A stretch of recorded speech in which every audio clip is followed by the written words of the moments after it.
কিসে ভাগ্নে কও অপশনালি পয়সা আমার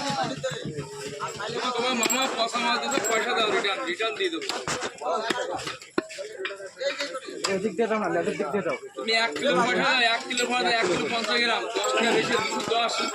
200 টাকা দাও পেঁয়াজ আর মাজা কিসে তোমার ওই মাথাতে ঘুরতে ঘুরতে এই জায়গা কেন নাই ভালো ভাড়া দিছি কিনা কম কেন আসি এই অবধি ওইটাই কথা মাথাতে ঘুরতে ঘুরতে কম্পিটিশন আরেকটা লাগবে কম্পিটিশন মার্কেট আরো সিক্রেট দামটা করো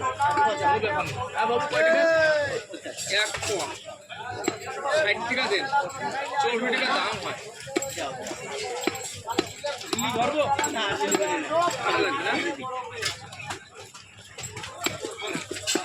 120 যত নরম রাখো অত ভালো এই মাছ খাই নরম ধ্যান না বড় কিরাম বড়